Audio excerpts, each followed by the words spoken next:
미뉴에트. 어떤 큰 브랜드 나를 슬프게 하지 못해요. 하고 지향 브리델이 말했다. 그는 회의주의자로 세상에 널리 알려진 사람이었다. 난 이번 전쟁을 가까이서 목격했어. 요. 별로 대수롭지 않게 시체를 밝히고 넘기도 했지요. 대자연이나 인간이 엄청난 야수성을 띠고 다가와 준열하게 분개해 고함을 지르는 것도 사실이지만 우리가 어떤 작은 슬픈 일에 대한 이를 대할 때만큼 등골에 소름이 오싹 돋고 가슴이 미어지는 듯한 아픔을 안겨주지는 않아요.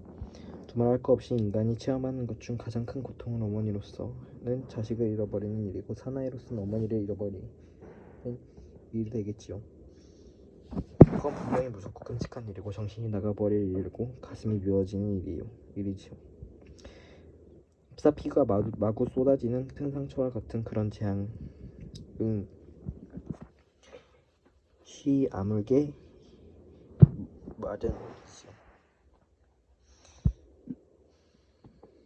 그런데 어떤 우연한 기회에 일어나 눈이 잘 띄지 않고 짐작밖에 할 수 없는 사소한 일에서 오는 어떤 은밀한 슬픔이나 불신 같은 것은 인간을 고통스럽게 하고 고뇌하게 하는데 이건 얽히고 설켜서 좀처럼 치유가 되지 않아요. 너무도 고통이 심한 까닭이 보면 무슨 시련 같기도 하고 너무나 쥐어짜는 아픔이라 얼른 종잡을 수도 없지요. 또 괴로움이 습관적인 고통처럼 여겨져 오랜 시일이 지나야 비로소 헤어날 수 있는 것처럼 생각하게 되므로 그냥 가슴속에 팽개쳐 두기 일쑤지요. 내 눈에는 항상 몇 가지 기억이 떠올라요. 여느 사람에게는 눈에 띄지 않았을 테지만 그것들은 내 가슴속으로 곧장 들어와 마치 빼낼 수 없는 가시자국처럼 되어버렸어요. 여러분은 아마도 그런 순간적인 인상에서 시작된 감정이 이렇게까지 뚜렷이 남아있는 것을 얼른 이해하기 어려울 거예요. 저는 그 중에 한 가지만 이야기해볼까 해요. 그건 꽤 오래된 이야기이지만 마치 어제 일처럼 떠오르는군요. 지금 머릿속에 그 기억을 그려보기만 해도 당시의 감동이 새록새록 느껴져요. 나는 올해로 나이가 50인데 이 이야기를 내가 아직 젊어서 법률 공부를 하던 때의 일이에요. 그 무렵에 나는 좀 우울하고 생각이 많은 청년이었어요. 그래서인지 염세적인 철학에 빠져 시끄러운 친구들과 어울려 소란한 카페에 들며 어리석은 계집애들과 상종하는 일 따위는 끼어들지 않았지요. 나는 아침마다 일찍 일어났어요. 내가 가장 즐겼던 즐거움 가운데 하나가 아침 8시쯤에 룩삼부르크 임업 시험장에 혼자서 산책하는 것이었거든요. 여러분은 아마 이 이범 시험장에 대해 잘 모르실 거예요. 그건 이제 세계부터 이미 세상에서 잊혀진 정원으로 노인네 임자한 묘처럼 아늑한 곳이었어요. 우거진 나무 울타리에 무성한 가지가 비좁은 오솔길에 쭉 늘어서 있었고 정원사는 커다란 가위로 쉴 새 없이 그 가지들을 손질하고 있었지요. 마치 소풍을 가는 중학생들처럼 늘어진 어린 나무이며 울창한 장묘와 과일나무 숲을 이룬 가운데 군데군데 여러 가지 꽃이 만발한 꽃밭이 눈에 띄었어요. 넬슨은 송두리째 빼앗은 그 숲속 가장자리에는 꿀벌 일가가 살고 있었어요. 지프로 된 벌통들은 나뭇가지 사이에 적당한 간격을 두고 하늘을 향해 얌전히 놓여 있었고 재봉틀 툭방 같은 널따란 문이 열려 있었지요. 그래서 근처의 길가에는 어디나 금빛 꿀벌들이 붕붕거리며 고요한 정원에 주인 아씨 행세를 하고 있었는데 이들이야말로 이 주량 같은 고요한 숲길의 진정한 선택자가 아닌가 생각하곤 했지요. 나는 거의 매일같이 정원을 찾아와서 의자에 걸터앉아 책을 읽었어요. 때로는 책을 무릎에 올려놓고 명상에 잠기기도 했고 주위에서 파리떼가 떠드는 소리에 귀를 기울이며 해묵은 관목 숲속에 무한한 휴식을 즐기곤 했지요. 그런데 나는 이윽고 이 정원에 드나드는 단골 손님이 나뿐만이 아니라는 사실을 알게 되었어요. 나는 그 우거진 숲 속의 한 모퉁이 같은 데서 때때로 오지 작다할 만한 어떠한 기이한 노인과 마주치곤 했거든요. 그 승마복 같은 바지에 스페인식 밤색 프로코트를 두르고 버클이 달린 단화를 신고 있었어요. 넥타이 대신 레이스로 졸라매고 챙이 넓고 긴 털이 달린 커다란 모자를 쓴 모습이 흡사 노아의 홍수 시절을 연태하는 노인이었어요. 그는 몸이 매우 가냘프고 뼈대가 앙상하게 늘어났으며 얼굴을 찌끄러뜨리면서 미소를 지어 보이곤 했어요. 그리고 끊임없이 눈꺼풀을 움직이며 눈동자를 번뜩이고 손잡이에 금이 박힌 짧은 지팡이를 손에 들고 있었는데 거기에는 굉장한 추억이 서려 있는 듯 싶었지요. 나는 처음에 이 노인을 만나 꽤 놀랐지만 나중에는 호기심이 생겼지요. 나는 담을 둘러싼 나무 잎사귀 사이로 노인을 바라보며 멀찌감치 뒤를 밟았어요. 노인이 숲 모퉁이를 돌아갈 적에는 그의 눈에 띄지 않도록 발길을 멈추곤 했지요. 하루는 그 노인이 자기 혼자만 있는 줄 알고 괴상한 몸동작을 하기 시작했어요. 처음에는 깡총깡총 뛰다가 멈춰서서 한번 경례를 치더니 성큼 뛰어오르면서 그 가늘한 다리로 짝짝 쿵을 하더군요. 그런 후 맵시 있게 빙그르르 돌며 괴상한 모습으로 다시 뛰어오른 뒤 흡사 여러 관중이라도 앞에 있는 것처럼 인상을 쓰며 포옹을 하는 듯한 몸짓을 하고 한바탕 웃는 것이었어요. 그러고 이어서 그 인형 같은 초라한 몸을 뒤틀면서 텅 빈 정원을 향해 웃을 정도로 정다운 저를 가볍게 해보이는 것 아니겠어요? 깜짝 놀라 나는 잠잠고 멈춰서서 분명히 우리 두 사람 중 어느 하나가 미쳤구나 생각했지요. 저 노인이 미쳤나 아니면 내가 미쳤나 중얼거리면서 말이에요. 그는 어느 한순간 갑자기 춤을 멈추더니 마치 무대 위에 선 배우들이 하듯이 앞으로 나갔다가 몇 걸음 뒤로 물러서더군요. 그러고는 입가에 부드러운 미소를 띠고 나무숲을 향해 희극 배우처럼 떨리는 손으로 입맞춤을 하고 의젓하게 다시 산책을 했어요. 그 후에도 나는 종종 그 노인의 뒤를 밟아보았고 그리하여 나는 그가 날마다 그 괴상한 짓을 하는 것을 알게 되었답니다. 나는 그에게 말을 건네 보고 싶어서 하루는 용기를 내어 그에게 인사를 했지요. 오늘은 날씨가 꽤 좋군요. 노인은 가볍게 고개를 끄덕이더니 대답했지요. 그래, 꼭 옛날의 그 날씨야. 일주일 후 우리는 서로 친구가 되었고 나는 그의 과거에 대한 이야기를 들을 수 있었어요. 노인은 루이 15세 때부터 오페라단에서 무용을 가르쳐온 분으로 그 멋진 지팡이를 끌데르몽 백작이 선사한 것이라고 했어요. 그는 무용에 관한 이야기를 하기 시작하면 입을 다물 줄 모르고 끊임없이 말했어요.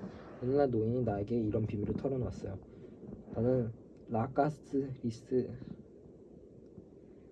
결혼했소. 원한다면 자네에게 소개해주지.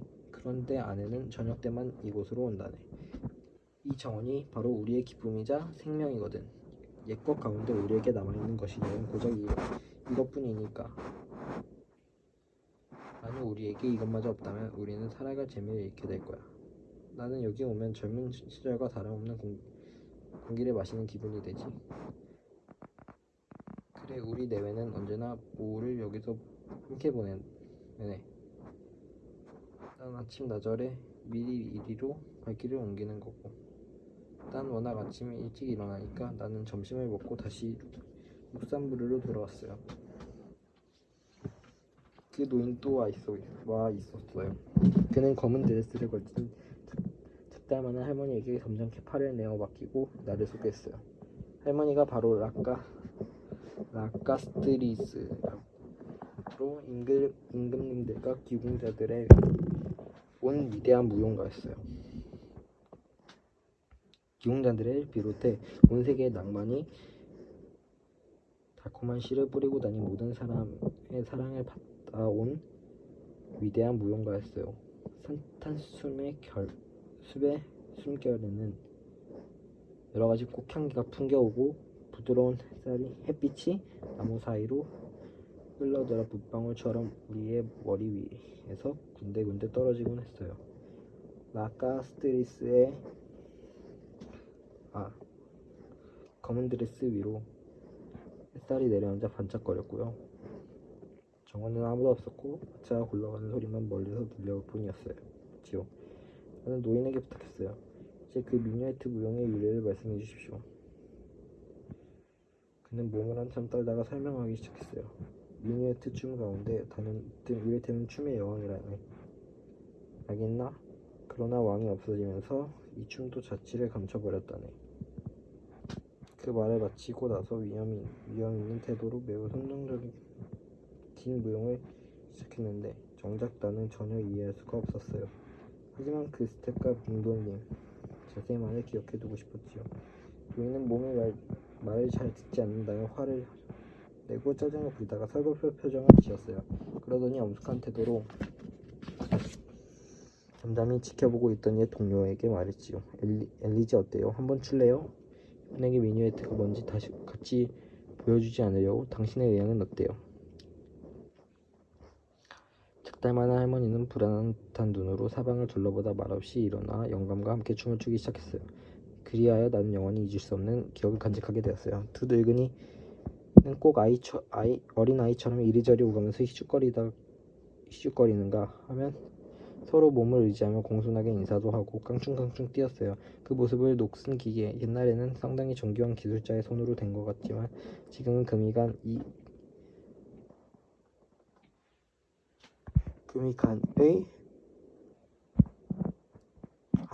힘으로 움직이고 있는 낡은 인형 모습 같았어요. 나는 두 사람을 번갈아 바라보면서 커다란 감동을 받았어요. 가슴이 설레고 말로는 형언할 수 없는 애소로 인해 흥분되었지요. 마치 서글프면서도 희극적인 상황에 웃음이 터져 나왔다고 해야 할까? 아무튼 한 세기쯤 뒤떨어진 어떤 그림자를 보는 느낌이었어요.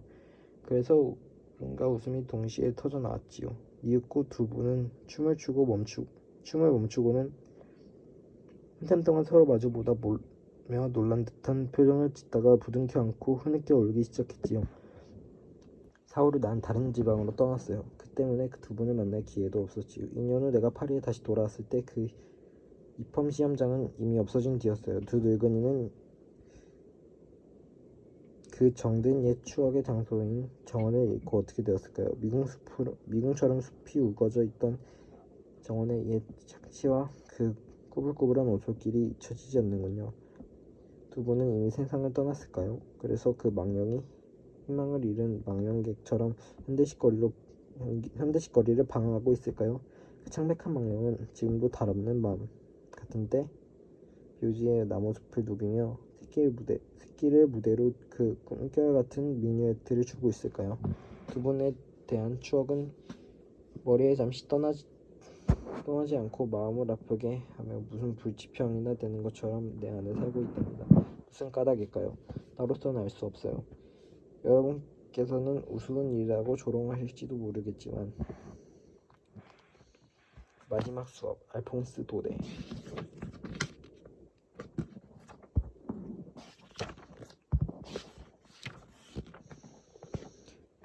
그날 나는 지각을 했다. 게다가 아메 선생님이 분사법에 관해 질문하겠다고 하셨는데 전혀 공부를 하지 않았기 때문에 책망을 들을까봐 꽤 겁이 나 있었다. 차라리 학교에 가지 말고 벌판이나 돌아다니까 생각해 보기도 했다. 날씨는 활짝 개어 있었다. 숲가에서는 티티새가 떼지역지적이고 제재소 뒤 리베르들에서 프러시아 군대가 훈련하는 소리가 들려왔다. 이런 풍경과 소리가 군사법보다 더 마음에 들었지만 자꾸 학교를 뛰어갔다. 연사무소 앞을 지나는데 사람들이 철책을 두른 게시판 앞에 모여있는 게 보였다. 이때 전부터 패전인이 징바리니 하는 프러시아 군사령부의 열이 언짢은 뉴스는 다 이곳에서 흘러나왔다. 또 무슨 일을 일어나려나. 나는 뛰면서 생각했다. 광장을 지날 때였다. 대장 같은시 와슈테르 영감이 조수와 함께 게시판을 들여다보다 말했다. 얘야, 그렇게 서두를 거 없다. 지각은 하지 않을 테니까. 난 영감이 나를 놀리는 줄로만 알고 숨을 몰아쉬면서 아메 선생님 댁의 비좁은 마당으로 들어갔다. 평소에는 수업이 시작되면 을의 책상을 뚜껑을 닫는 소리며 책을 잘 외우려고 귀를 막고 커다란 소리로 책을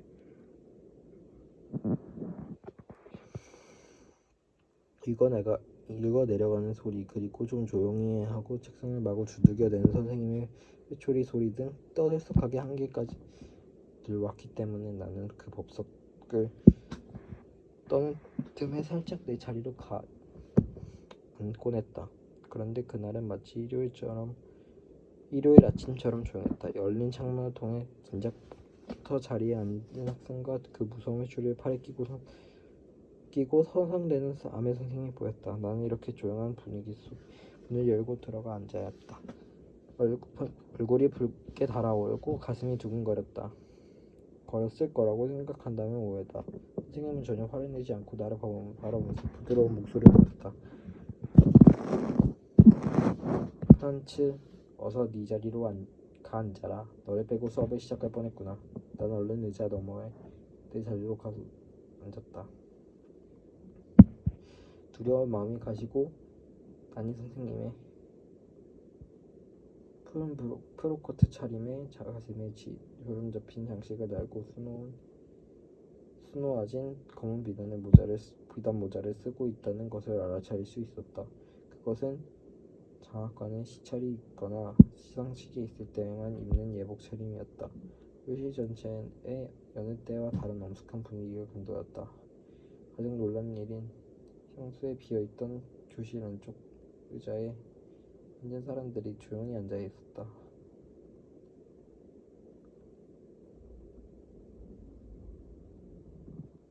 있었다는 사실이다. 머리에 상강모를 쓴 오제 영감과 전면장, 우체부 그 밖에 많은 사람이 있었다. 저마다 슬픈 표정이었다. 오제 영감은 모서리가 다 헤어진 프랑스어 초보 교재를 무릎 위에 펴놓고 그 위에 커다란 안경을 올려놓았다. 난 이런 광경을 보면서 그저 어리둥절하기만 했다. 아벨 선생님은 교단 위로 올라가더니 방금 전 나를 맞아줄 때처럼 부드럽고 엄숙한 어조로 말했다. 여러분, 오늘이 내 마지막 수업이에요. 베를린에서 알자스와 로렌의 집 학교에서 독일어만 가르치라는 지시를 내렸답니다. 내일 새 선생님이 오실 겁니다. 그러니 오늘로 프랑스어 공부는 끝입니다. 명심해 들으세요. 난 선생님의 말씀을 듣고 마음이 흔들렸다. 고약한 놈들 같은 일. 연사무소 나붙은 게시물 바로 그거였어. 마지막 프랑스어 공부. 그때 나는 겨우 글을 쓸 수 있을 정도였다. 그런데 이제 아주 배우지 못하게 된단 말인가. 이대로 끝을 맺어야 하다니 헛되이 보낸 시간이 내 동시에 나 찾아다니고 자잘강의 걸음이나 지치러 다니느라고 학교를 빠진 시간들이 한심스럽게 느껴졌다. 조금 전만 해도 그렇게 지겹고 두렵기만 하던 문법책, 성경 등이 이제 와서는 헤어지기 아쉬운 친구처럼 느껴졌다. 아멜 선생님에 대해서도 같은 심정이었다. 선생님이 떠나면 다시는 만나지 못할 것이라는 생각을 하니 벌을 받고 회초리를 얻어맞던 기억마저 씻은 듯 가셔버렸다. 가엾은 선생님.